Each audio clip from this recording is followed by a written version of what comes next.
Michael Finley led the Mavericks in scoring 4 times, twice an NBA All-Star and a locker room leader. You know how long it takes to replace a guy like that? Apparently about 48 hours. And this would be a real dangerous assignment if you weren't kind of part of the team. All the comforts of home in Game 3, and it worked right out of the gate. It was to free agency what the Titanic was to cruise ships. The Chan-Ho Park contract hung like an anchor around the Rangers, failing to unearth the diamond that they thought they saw on deck. But now, it appears that ship has finally sailed. Sure about those? Never more sure. The team got you a contract with iMasters. We can get you some glasses in about an hour. You're hitting me right there. Won't be a problem. Excellent. The Pittsburgh Penguins starting to remind us all of a pair of old blue jeans. They fold easily, and man, are they fading. Bill Parcells prides himself on being in control, and he brought the perfect game plan into Philadelphia today. The one thing he's always said he can't control, though, is penalties, and that's where this one got away.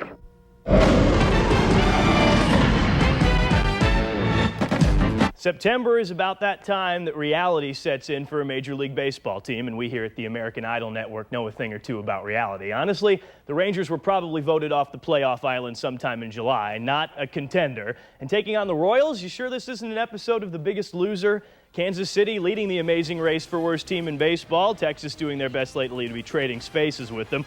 Bunch of average Joes on this Royals team. Denny Hocking, the 2-run single, 3-0 lead. But the Rangers with an extreme makeover courtesy of Rod Barajas. This one off the foul pole. Some would say it makes the Rangers cheaters, but Texas is up 3 in the 9th. Big brother watching along with his apprentice, but this will raise the fear factor.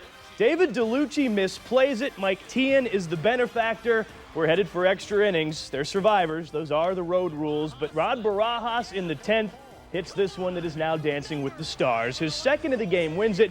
Next, another one with KC, who, as it turns out, is worse than Texas. That's just how it is in the real world. He's the world's most famous Lakers fan. He was scary in The Shining, funny in Cuckoo's Nest, and he eats breakfast 300 yards from 4,000 Cubans that are trained to kill him. And now he's calling it quits on the golf course. What? Oh, Jack Nick. Well, he's one of the greatest. That does make more sense. The final competitive round of golf for the greatest player ever to hold a club. Something's got to give. Jack Nicklaus with a nice approach shot here on number 10. He hit out of turn, though. I think it was actually Pritzy's honor. No matter.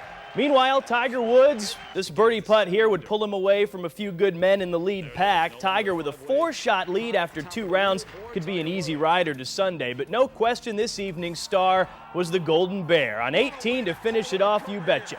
He missed the cut, but you'd never know it. Jack Nicklaus getting plenty of terms of endearment from the gallery at St. Andrews and strikes a pose, and there you have the last detail in a magical career. With the Orioles in town this weekend, it would be really easy to make Rafael Palmeiro steroid comments, but we here at Fox 4 are better than that. In fact, if you hear any references to steroids in the upcoming highlights, I don't know how they got there. I never intentionally wrote them and have no idea how they got into the body of this show. Rangers and O's. C.J. Wilson is juiced to be back in the rotation, but this is a bitter pill to swallow. Jay Gibbons, it's a 3-run shot. As if that's not enough to put a pitcher in a rage. Brian Roberts going deep to center here. Gary Matthews Jr. gets high on the wall, but yeah, he can't get it. 8 runs in less than 3 innings for Wilson. That is vile. Mark Teixeira finally injecting some offense into the Rangers' evening. Creams that one clear over the wall and left. It's his 29th of the year, but it's not enough. The Rangers get jacked by a final of 10-5, and again, we apologize if Rafael Palmeiro took any unintentional needling. Well, for those of you expecting your daily Kenny Rogers story here, I'm sorry to disappoint you. He did not start last night as scheduled. They backed him up a day to give him a little extra rest, so I'm afraid we won't be able to show you the video of him knocking over cameras and all of that. You see what I did there? Yeah. It's hard to imagine a place farther from an American football field than Baghdad. But that is where Josh Amstutz was in April of last year, when his life changed forever. Kind of like sound like Saving Private Ryan kind of thing. You start hearing the zipping of the bullets, but it's the ones you don't hear that's the problem. I heard a thump and I looked down and my leg was bleeding and I knew I'd been shot. A few inches one way and he'd have bled to death. A few the other, and he may have never walked again. But Josh carried on with his mission in Iraq and then in life. And as soon as I got home, I was talking to the walk-on coaches at A&M, and they said, well, we have tryouts in the summer or in the fall semester right after the first football game. So I really started striving towards that and lifting and getting up to that point and really praying about making the team. And so it began. Countless hours in the weight room, putting back what a sniper's bullet took from him. And it paid off. I went up to the list and I looked down. I was like, didn't really thought I saw my name because I wasn't really expecting to make the team, and walked away and I was like, wait a minute.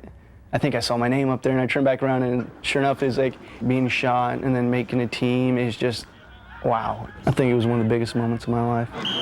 The next big moment, taking the field in an Aggie uniform. That's right, he hasn't gotten into a game yet. The scout teamers rarely do. And his teammates say that tells you all you need to know about Josh. Out here battling every day, even if he's stuck in the trenches. I think that it's an honor to be, on a team with a guy like that. And I respect him, for what he's done for our country, and I respect, he's, going out here, living his dream. I think it just goes to show you what type of people go to A&M, that he went to war, got shot, and did all that, and he's willing to come out and work as hard as he does. The team really admires what he does. What he does is live his life with heart. In fact, he has a purple one. Matt Lawson for Sports Sunday on Fox.